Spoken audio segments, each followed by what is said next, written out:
കാസർഗോഡ് ജില്ലയിലെ തദ്ദേശ സ്വയംഭരണ സ്ഥാപനങ്ങളിലെ വാർഡ് വിഭജനത്തിൽ വൻ ക്രമക്കേട് നടന്നതായി UDF. ഉദ്യോഗസ്ഥരെ ഉപയോഗിച്ചുകൊണ്ട് ഭരണപക്ഷം അശാസ്ത്രീയമായാണ് വാർഡ് വിഭജന നടപടികൾ സ്വീകരിച്ചതെന്നും പരാതി പരിഹരിച്ചില്ലെങ്കിൽ ജനകീയ പ്രക്ഷോഭവുമായി രംഗത്തെത്തുമെന്നും UDF നേതാക്കൾ വാർത്താസമ്മേളനത്തിൽ പറഞ്ഞു. നന്മയുള്ള മനസ്സ് പോലെയാണ് പരിശുദ്ധിയുള്ള സ്വർണവും എന്നും നിങ്ങൾക്കൊപ്പം. Roshy jewellery, bank road, അൻകോട്ട് road, Kasaragod. ജില്ലയിലെ 38 ഗ്രാമപഞ്ചായത്തുകളിലും 3 മുനിസിപ്പാലിറ്റികളിലും പുറത്തിറക്കിയ വാർഡ് വിഭജന കരട് വിജ്ഞാപനത്തിൽ വ്യാപകമായ ക്രമക്കേടുകളുണ്ടെന്നാണ് UDFന്റെ ആരോപണം. വാർഡ് പുനർനിർണയവുമായി ബന്ധപ്പെട്ട കൃത്യമായ മാർഗരേഖ ഡീലിമിറ്റേഷൻ കമ്മീഷൻ പുറത്തിറക്കിയിട്ടുണ്ട്. എന്നാൽ ഇത് പാലിക്കപ്പെട്ടിട്ടില്ല.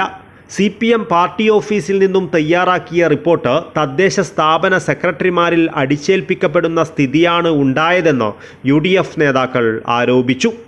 അജാനൂർ പഞ്ചായത്തിലെ മടിയൻ വാർഡ് 6 കിലോമീറ്റർ നീളമുള്ള ഒരു വാർഡായി മാറ്റിയിട്ടുണ്ട്. CPMന്റെ സ്വാധീന മേഖലകൾ മുഴുവൻ ഉൾപ്പെടുത്തിക്കൊണ്ട് വെള്ളിക്കൊത്ത്, രാമണേശ്വരം ഉൾപ്പെടെയുള്ള പ്രദേശങ്ങൾ 6 കിലോമീറ്റർ നീളമുള്ള വാർഡാണ്. അപ്പോൾ ആ രീതിയിലാണ് ഇപ്പോൾ വാർഡ് വിഭജനം നടത്തിയിരിക്കുന്നത്. അതുമാത്രമല്ല, ഈ CPMഉം BJPയും തമ്മിലുള്ള സൗഹൃദത്തിൻ്റെ ഭാഗമായാണ് കാസർഗോഡ് മുനിസിപ്പാലിറ്റിയിൽ തളങ്കരയിലെ വാർഡുകൾ കുറയ്ക്കുകയും BJP മേഖലകളിൽ വാർഡുകൾ വർദ്ധിപ്പിക്കുകയും ചെയ്തത്. മുൻകാലങ്ങളിൽ തെരഞ്ഞെടുപ്പ് സമയത്ത് കള്ളവോട്ട് ചെയ്യുകയായിരുന്നു CPMന്റെ പതിവ്. ഇപ്പോൾ അതിന് പുറമെ വാർഡ് വിഭജന സമയത്ത് തന്നെ അട്ടിമറി നടത്തിക്കൊണ്ടാണ്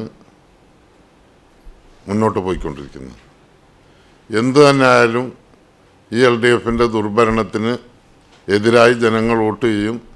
പുത്തികെ, വോർക്കാടി, പടന്ന, ഉദുമ, വെസ്റ്റളേരി, കോടോംബേളൂർ, അച്ചാനൂർ, ദേലമ്പാടി, ബേഡെടുക്ക തുടങ്ങിയ പഞ്ചായത്തുകളിൽ വൻ അട്ടിമറിയാണ് നടത്തിയതെന്നും ഡിജിറ്റൽ മാപ്പിൽ പോലും വ്യാപകമായ കൃത്രിമം നടത്തിയിട്ടുണ്ടെന്നും UDF നേതാക്കൾ ആരോപിച്ചു.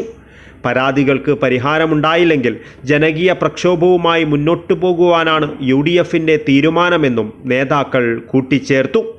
അപ്പോൾ സ്വാഭാവികമായും തെരഞ്ഞെടുപ്പ് കമ്മീഷൻ പുറത്തിറക്കിയിരിക്കുന്ന മാനദണ്ഡങ്ങൾക്ക് വിപരീതമായി ഗ്രാമപഞ്ചായത്ത് സെക്രട്ടറിമാരും ലോക്കൽ പാർട്ടി ഭരണകർത്താക്കളുടെ നേതാക്കളുണ്ടാക്കിയ ലിസ്റ്റ്, ആ ലിസ്റ്റിനെതിരെ ഞങ്ങൾ പരാതി ഉന്നയിക്കുമ്പോൾ സ്വാഭാവികമായും ഈ ഗസറ്റഡ് ഓഫീസേഴ്സ് നടത്തുന്ന ഈ പുനർനിർണയത്തിലെ അപാകതകൾ പരിശോധിക്കുമ്പോഴുണ്ടാകുന്ന വീഴ്ച എത്രത്തോളം ഉണ്ടാകുമെന്ന് നമുക്ക് ഊഹിക്കാം.